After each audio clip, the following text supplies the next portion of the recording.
Peace to the MWAs. Peace to the flockulators. Turn to the book of Obadiah.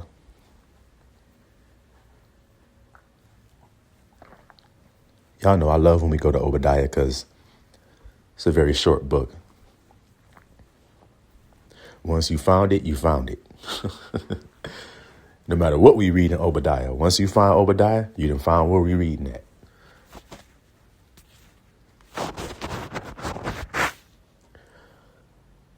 MWAs, flockulators, something you all must understand. This Exodus was done internally, not externally, like the children of Israel in the land of Egypt. It's done internally, lifting you from the pit of hell all the way to the crown. And what that means for you, MWA, is that you were taken from a state of ignorance, the pit of hell. You were taken from a state of a lie.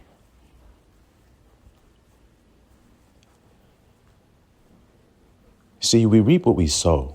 And if you sow a lie, then the reaping, or as the scripture says, the wages of sin, it's death. And death to a spirit is shame, disgrace, weeping, gnashing of teeth, as we read, because of regret. Now, if you haven't done anything, why do you have regret? If you haven't done anything, then why do you have shame? It is because of the thing that you have perceived that you have done. Well, where is what's being done? Where is it being done? That's the question I ask you MWAs today. Because a lot of people pay attention to the action, not paying attention to the source of it. In order for an action to take place, it had to have an origin point or a catalyst, a beginning. And that beginning is done in the hearts and minds of men. Every action comes forth of the heart. And so that's what we're dealing with today, little flock. The matters of the heart. And that is the war zone where this spiritual war that we've been told that we're involved in, that's where it's taking place. Because all along, you as an MWA were being tempted to live a lie. Because when you live a lie, you die. Shit, you ain't even got to try. If you live a lie, you die. You see that? And so you're constantly being tempted to be something you are not, to believe something about your state of being that's just not true. Your father planted you here. And along the way, you forgot that he is the one who is deciding your value. He is the one that decides who you are and what he has made.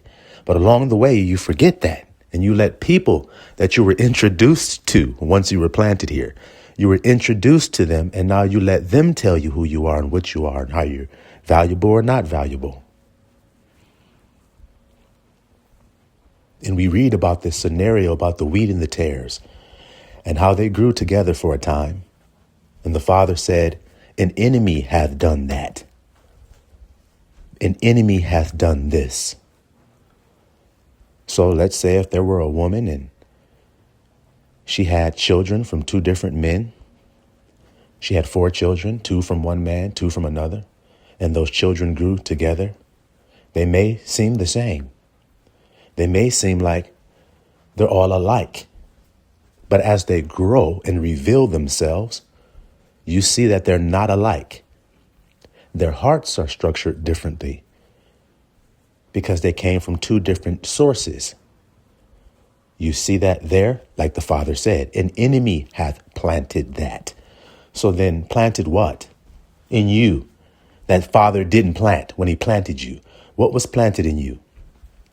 doubt, low self-esteem, low self-confidence, low self-respect. All of the things that are necessary to be an individual of sovereignty, or in other words, to have a crown on your head, they strip it away from you. You are at enmity with this world. That's why he says you can't be friends with it. Doesn't he say that? Because if you're a friend of it, then you're an enemy to God. You're an enemy to love. See, because when you have a child and you love that child will respect himself. He will have confidence. He will believe in himself and believe that he's capable and able. Well, what happens when you don't love that child? You guys know, a lot of weeping and gnashing of teeth and regret. So as we see in the scripture, there's two children that are born, little flock, and that are very significant to our life, because one represents one world and the other child represents another world. One comes after the other one. And you guys know here at the School of Marvelous Light that I'm talking about the birth of twin boys, Esau and Jacob. And Esau coming out first, right, little flock? He came out first, red and hairy all over like a hairy garment. That description, is describing his nature. You see that? His beast-like wild nature. That's why it also says he became a hunter of the field. You see? So when a man is in a beast-like state internally, then he hunts after his brothers. That's what he does. So this image of a Neanderthal, red all over like a hairy garment, running through the forest like Bigfoot, snatching up people and eating them and every damn thing, is an outward show of an inward state of being. Do you follow what I'm saying, little flock of laters? So there are people you dwell around that feign innocence. In other words, they wear sheep's wool. So you see how the Bible uses illustrations to describe character qualities? So they wear sheep's wool, which is the outward appearance of innocence, harmlessness, not showing any sharp teeth. Does a sheep have any fangs coming down, sharp ass teeth? No, he doesn't. So to all outward appearance, he seems to be harmless. Well, that means that there are people around you who are the same way. But inwardly, they are ravenous wolves. They are very hungry and they're hunting. And a hunter gets wise. Everything that we see outside of us is telling us about an inner quality of a person. When you see a hunter spray himself with the deer piss and wear the camouflage clothes and everything and lay up in the woods for all weeks and every damn thing, why is he doing that?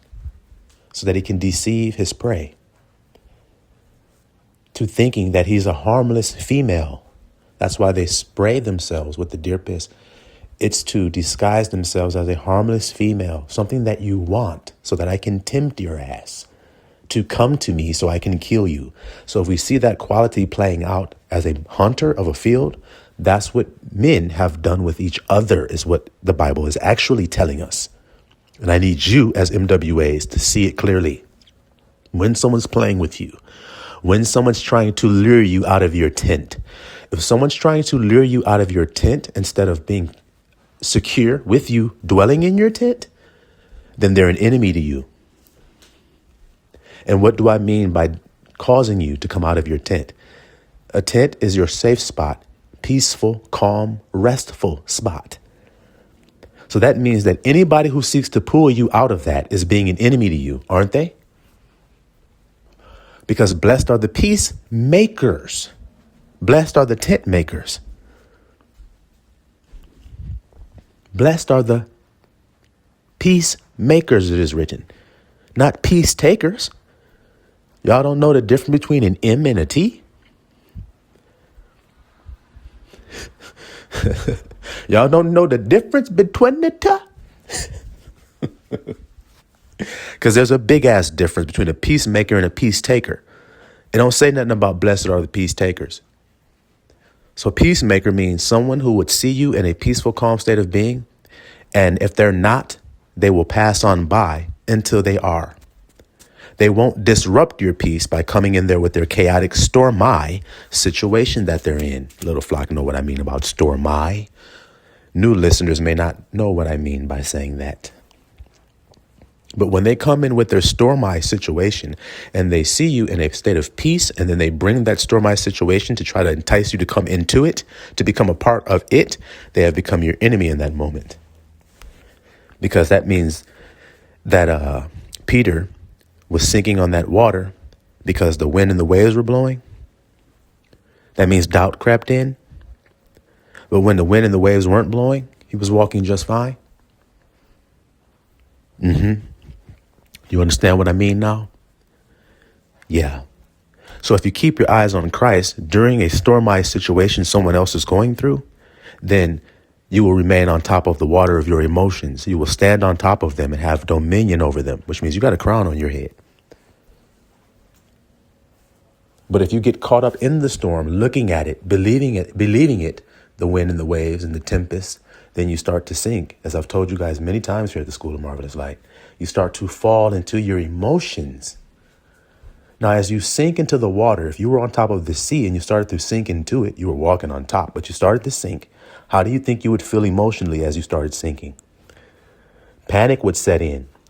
So that's what's happening when you give in to the enticement of someone who's in a stormy situation. You see, panic sets in and you start to sink into your emotions. Keep your eyes on Christ. Peace be still. That's what he would say. He wouldn't sink, and that's for sure. So let's go to Obadiah and get some insight into why I led you guys here in the first place. All right. Because I just showed you guys the green grass that we're about to graze on. I didn't let you guys graze yet. But we're about to run down the hill and go eat. OK. Obadiah.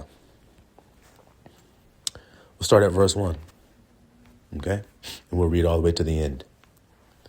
The vision of Obadiah. Thus saith I am power concerning Edom. So as I've already said to you, this is about two brothers, the twins, Esau and Jacob. Edom is red, which is Esau's nickname. Red is the root, or it's the bottomless pit. It's hell, like the red dragon mentioned about in Revelation. That's why he's red in color, because of what he represents. What does red represent inside your body? It's all you have to look at. What does your root represent? Passion, lust. You see, as the Bible calls it, lusts, passions, that all coming from the red. So when someone has a crime of passion, what does it mean? Because that's a term that they use, isn't it? A crime of passion. In other words, if there was a murder scene and there was a woman there and she got stabbed one time in the chest and she's laying there dead, then they would call it a murder, or something has happened to this woman. She was assaulted in some way and murdered. But then if they saw the woman and she had 100 stab wounds all over her body, they would say this was a crime of passion. See that word there? So red rage is what they're saying. This is a crime full of red rage. You see it? Okay. Let's keep on reading and let's see what we see about Edom, or red. There's no need in saying Edom no more, because Edom just means red. So when we read it, we're going to read red instead of Edom. Are you guys okay with that? Okay, I don't want nobody thinking grandson's adding and subtracting from the word of God there. Sit your dumb ass down, get a concordance, open that shit to Edom and tell me what it means. Let's see, grandson. Shit, he's trying to change some shit to make it say red. It clearly says Edom there. This him's going through his concordance. They get to Edom. Edom right there. See, it says Edom. What does it mean? It means red. That's what it means. So then can we say red if we read Edom? Yeah, I guess it's okay if you can do that. Yeah, it's okay if I can do it, huh? Back to reading the MWAs. Back to reading. Get that nigga with that ascot up out of here. I am power concerning Edom. We have heard a rumor from I am, and an ambassador is sent among the heathen. Arise ye, and let us rise up against her and battle. Behold, I have made thee small among the heathen. Thou art greatly despised. The what? The pride of thine heart. Stop real quick there. The what of their heart? Pride. What does God feel about a proud look? What does God say about pride? If a nigga get pride going up in his heart, what's coming next? A fall and destruction is coming next. So you notice we're talking about Edom here, and he got pride up in his heart. So let's see if there's any destruction going to be coming next. Now, the reason why I'm saying this is because all those little redlings, Edomites, the Bible calls them, we call them redlings here. All those little redlings running around on the earth, some of them were laying right in the bed next to you. And I guess because when you looked at that little redling and that redling wasn't actually red in color, you started to say, well, maybe I actually have someone like me laying next to me. Why? Because they have wool on as a disguise? Yeah, I need you to see that. That's the only reason it was laid up in your bed next to you, because the wool deceived you. Didn't it? Yeah, it did. Okay, until that bite came later on down the line, then you wouldn't deceive no more. Oh, what big teeth you have, sheep. What do you have those for? Let's keep reading. The pride of thine heart hath deceived thee. Look at that there, little flockulators. Thou that dwellest in the clefts of the rock, whose habitation is high, that says in his heart, who shall bring me down to the ground? See the pride? So then you have been dwelling around people who have harbored those kinds of thoughts in their heart. I don't care what they look like on the outside, because I'm about to ask a question right now that's about to slice and dice up a whole lot of prideful ass niggas right now. So prepare if you're prideful, because the Cinderella shoe launcher is in my hand. Click, click. And I'm about to let it loose, and it's probably going to click up on your feet real nice and quick here. Let's watch and see if it does. A true Jew is not one outwardly, but a true Jew is one of the what? Go ahead on and say it, because you got to, because it's written. A true Jew is one of the what?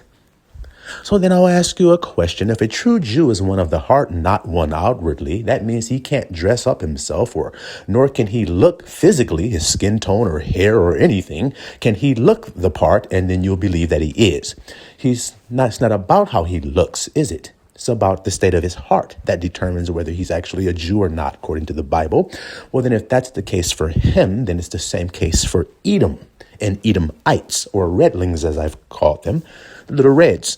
Same thing for them.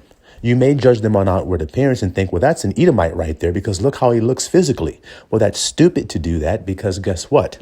An Edomite is not one of the outward appearance as well. An Edomite is actually one of the heart.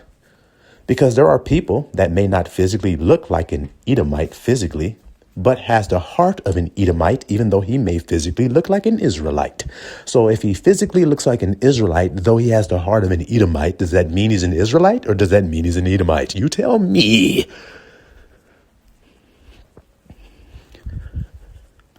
Bubbling out the pot, grandson bubbling out the pot, branch boy bubbling out the pot.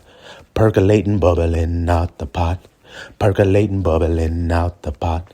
The grandson bubbling out the pot. The branch boy bubbling out the pot. We bubbling out the pot here at the School of Marvelous Light. Can you smell it? Because it smells good to me. Let's continue, little flockulators. Though thou exalt thyself as the eagle, and though thou set thy nest among the stars, thence will I bring thee down, says I am. So it doesn't matter how high you elevate yourself, in other words. Remember, they're sick with pride. So any person from any nation, I don't give a damn if you're an Inuit living in an igloo. If you're full of pride, then your ass will be brought down from your igloo, snatched up out of there and pulled into hellfire, regardless of where you have been, what color you are, what kind of hair texture you have. We don't give a damn here. We're looking at the heart of the matter. So we don't even see that other shit you guys are looking at. Let's continue. You shall be brought down, says I am. If thieves came to thee, if robbers by night, how art thou cut off? Would they not have stolen till they had enough? So these wolves, in sheep's clothing that laid next to you, that married some of you, that had relationships with some of you, that were some of your brothers, that were some of your sisters, your colleagues, your damn everything around you. Some of these people, they took from you and took and took and took and took and took, didn't they? Yes, they did.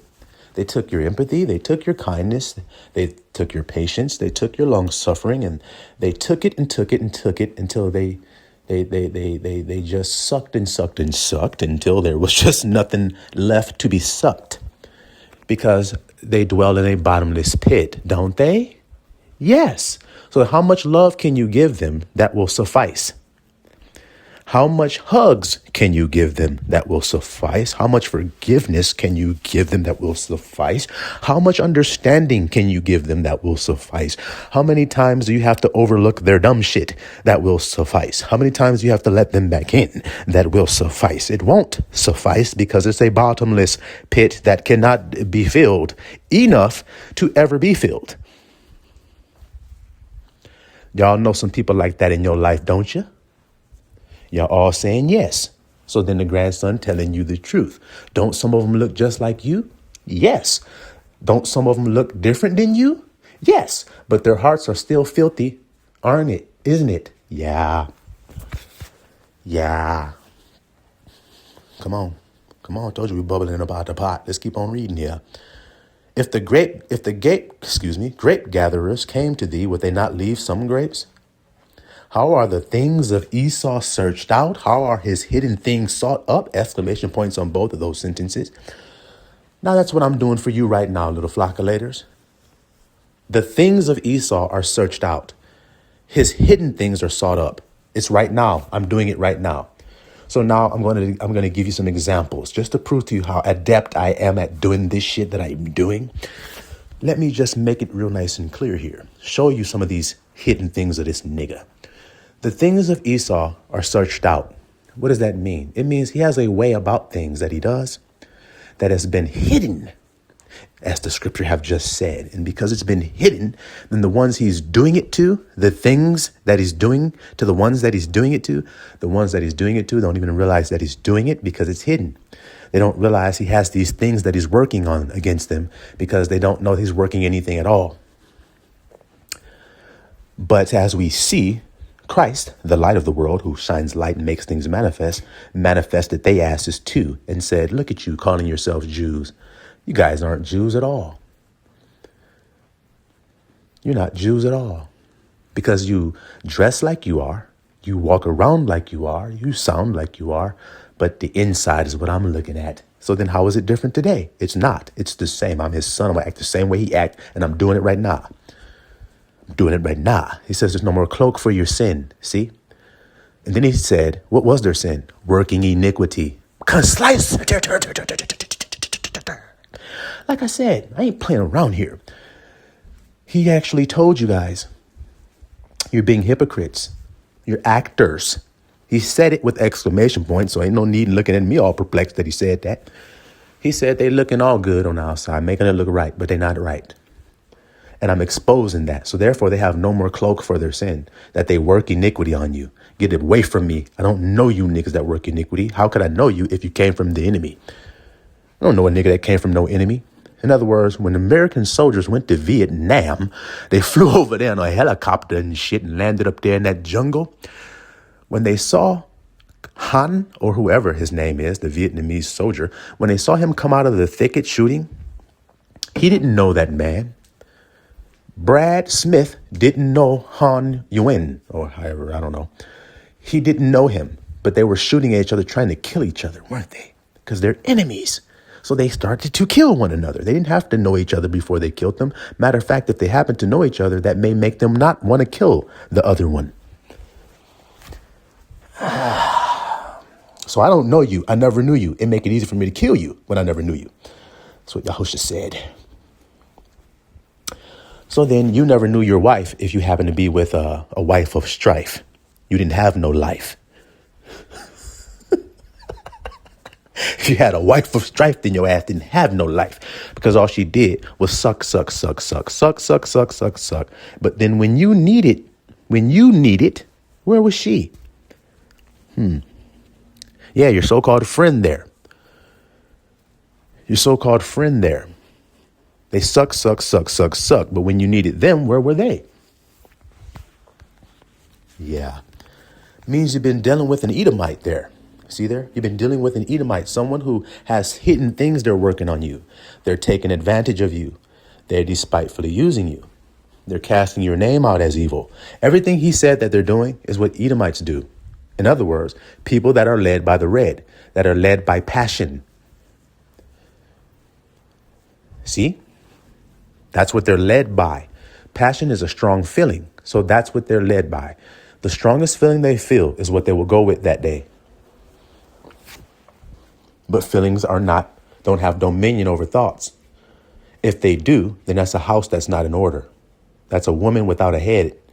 You follow what I'm saying? All right, then. That's a man without Christ. That's Christ without the Father. None of that will work. So you have to come back into divine alignment, bringing your feelings into subjection to right thought.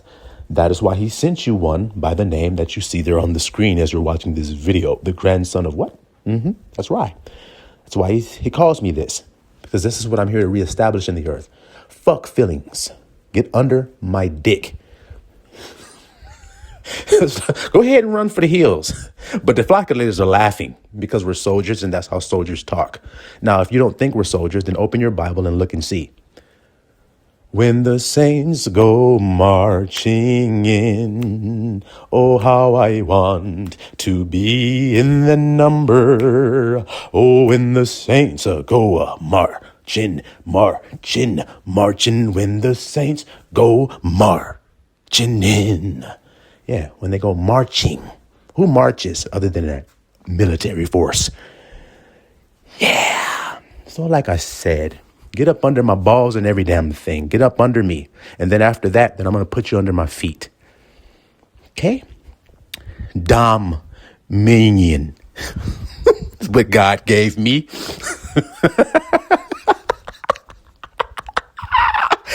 Oh, man. Yeah, man. I bet y'all be looking at the ground so like, he crazy. Yeah. I'm a fool for Christ's sake. That's right. Let's continue so I can keep breaking this down.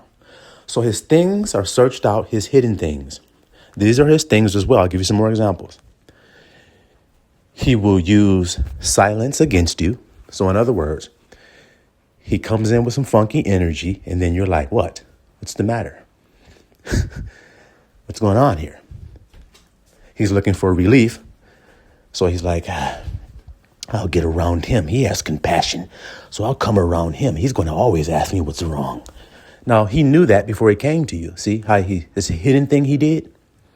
So he gets around you. And then you go, what's the matter, man? You okay? He's like, yeah, there it is. See, that's a hidden thing he's working on you. He knows you got empathy, so he's using it. He also knows you have kindness, so he's using that. He also knows you'll forgive quickly, so he uses that against you as well. See, and it's been hidden from you that that's what he's doing. Well, now it's not hidden anymore because I'm telling it to you. So let's continue and see what else we seek up here. All the men of thy confederacy have brought thee even to the border. The men that were at peace with thee have deceived thee and prevailed against thee. Now, why? Because that's what he does. See, the people, the Edomites around you that have been working this against you, that's what they have been doing. They said they were at peace with you, but they were deceiving you that they were. Well, you reap what you sow. So then as you have done, it will be done to you. We'll get into that so I can prove what I'm saying to you. And prevailed against thee. They that eat thy bread have laid a wound under thee. There is none understanding in him.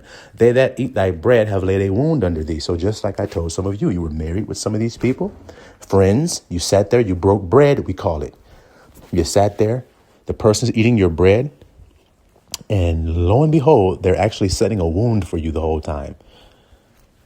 They're eating your bread you bought, but meanwhile, they're plotting against you. That's what it means. They're actually eating the food, swallowing it down their throat, esophagus and every damn thing, swallowing that shit down into their gullet, looking at you, thinking, how can I get this motherfucker pissed off tonight? How can I get them to feel self-loathing tonight? How can I get them to feel self-pity? In other words, how can I get them to feel anything other than the fact they're loved? Because love makes you be at peace. When you know you're loved, you're a baby, you are content. When you don't know you're loved, you're no longer content as a baby. You're going to act out of passions, rage, fear. That's it. That's passions. Rage, fear is going to bring out all kinds of nonsense out of you, all because you didn't think you were loved. So that's what they're trying to convince you of, that you're not loved. The proof that you don't think you're loved is when all that shit come up out of you. See how I'm searching this shit out, showing it to you so that he can't use it on you anymore? Don't let the shit come all up out of you. Clean it out first, like Christ said. Clean the inside of the cup and platter. That's what he said. So then maybe if you did that, there wouldn't be anything to pull up out of you, to plow. See, like we read with Samson a few weeks ago or months ago, however long it was. If you had not plowed with my heifer, you have not known my secret. Come on, MWAs. Hear what the grandson's saying to you. If you have not plowed with my heifer, by his heifer, he meant his wife, which means his feelings. If you had not plowed means to bring up out of, to expose what's inside. If you had not fucked with my feelings, you would not have been able to pull out of these insecurities I had. But you did. So now I'm enraged, and now I'm going to go slew, kill. That's what he did. They said he was full of anger, and he went and he killed. So then I don't think you guys want to screw with me because I'm hitting this shit so accurately. Now continuing. All right. Shall I not in that day, says I am, even destroy the wise men out of Edom and understanding out of the Mount of Esau? So that's what happens when the jig is up. All he ever had was deception. You have to use deception if you're weak. If you are powerful, you don't need to deceive. You don't need to be tricking people and working underhanded skullduggery means. You can just stand there and let your light shine, and it will do what it's supposed to do. You see? So now, he says, I will destroy the wise men out of Edom, the understanding out of the Mount of Esau, and thy mighty men, O Teman, shall be dismayed, to the end that every one of the Mount of Esau shall be cut off by slaughter. So you mighty men of Teman shall be dismayed. Mighty men of Teman, it means mighty warriors. This means mighty feelings that usually would have caused you in the past to become afraid. What we call triggers. So mighty men of Teman can be interpreted your triggers. They used to work on you, but now that they don't, them niggas done got dismayed. You hear what the grandson teaching you today? Can you hear it? Because it pertains to every person living personal life. Some will hear it. Some may not hear it and keep on going thinking they know what the hell they're doing. But those who hear it know the truth here. They say, this is what I'm going through. This is what I've been going through my whole life. Well, wasn't it told that if you overcome, you'll get the keys to the kingdom? You'll be able to unlock that prisoner that's caught in hell because you got the keys now. That's what the grandson doing right now today. Let's keep on continuing and see what else we see. So those triggers are dismayed because they don't work anymore. You see that? Let's go to verse 10. Let's see. For thy violence against thy brother Jacob. So now we see another name came in. First, we just saw Esau and Edom. We know what that means. Esau, half dead. That's what it means. Half dead. Edom means red. So a person who's led by red is half dead. They're a zombie because they're led by primal urges. They're not led by the spirit. They're led by fleshly desires and passions. That's all that leads them to do what they do.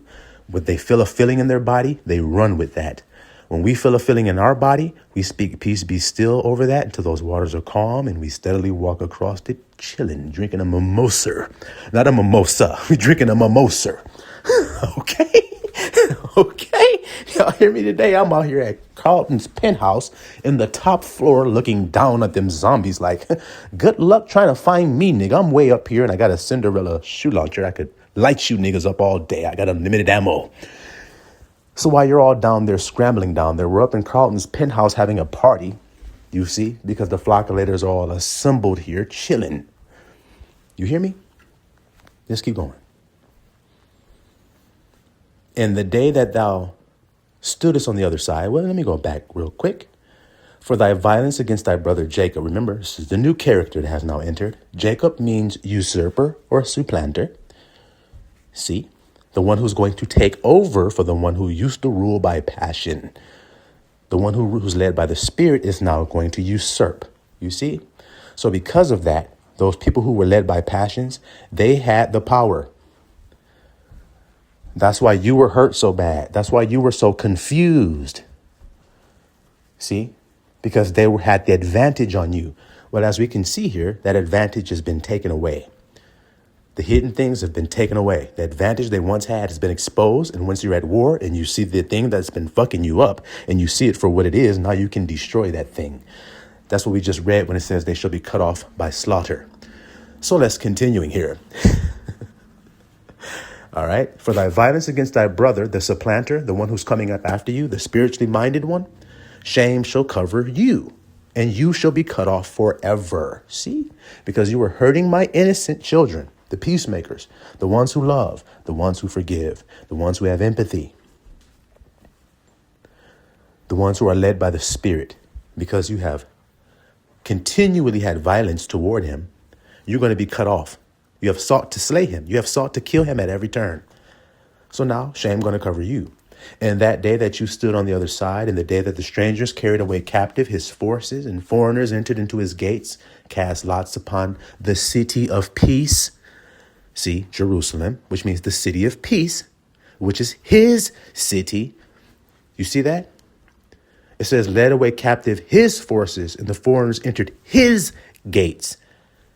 Jacob's, see, and cast lots upon Jerusalem. His gates are the opening to his heart, little flock. So you, when your heart was open, the gates of your heart, foreigners entered in. You see that? And carried your forces away captive. Come on.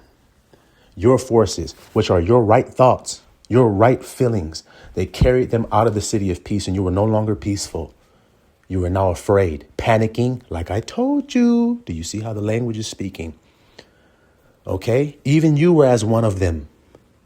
So whenever that person attacked you and you broke down and cried and felt sad and felt gloomy and people took advantage of you because of that, then the person who said that was in your corner, they also took advantage of you during that time as well, when you were at your lowest. Come on now. When they said they were your brother, they actually took advantage of you when you were in your lowest place. See it? But you should not have looked on the day of thy brother and the day that he became a stranger. See, the day he became a stranger. He became a stranger when he felt as though he wasn't loved anymore. That's what's got him crying. That's what's got him sitting there in the corner, feeling alone, feeling neglected. That's what it is. You see, he became a stranger because that's not what God made him to be. It says, neither should thou have rejoiced over the children of Judah in the day of their destruction. See, you should not have rejoiced over the what? The children of Judah. What does Judah mean? Praising. So the children that praises by their existence. I'm safe. I'm glad. I'm happy. I'm loved ultimately. That's Judah. See, that's a Jew of the heart I've been telling you about. See, that state of being has been heavily attacked by Esau. In other words, people led by the red. They attack the person that says, I'm loved. Vibrationally, invisibly, they're putting that energy off. I'm loved. When you're putting that off, the zombies will look at you and zone in on you and come to eat and turn you into what they are. Can you hear me? Yes. Okay. So you shouldn't have rejoiced over the children of Judah in the day of their destruction when they were no longer praising I am anymore. Neither shouldst thou have spoken proudly in the day of distress. See, distress, when you're stressed out, feeling all depressed and everything, sad and everything. That person that says they were with you, when they walked away out of your presence, they actually rejoiced. Yeah, look at that nigga. Got him fucked up. That nigga laying on the couch fucking feeling miserable. Hell yeah, that's what I wanted all along. But as soon as they come around, would you like some chicken noodle soup there? Would you like me to lift your feet and put a pillow under your feet for you? Okay, if you need anything, please let me know. And they walk out the room. Yes. Now I got the freedom to go do whatever the hell I wanted to do all along. Y'all follow what I'm saying? All right, then, let's continue. You should not have entered into the gate of my people in the day of their calamity. I explain what that means. Yeah, you should not have looked on their affliction in the day of their calamity, nor laid hands on their substance in the day of their calamity. You had no right to take their feelings of being loved away from them.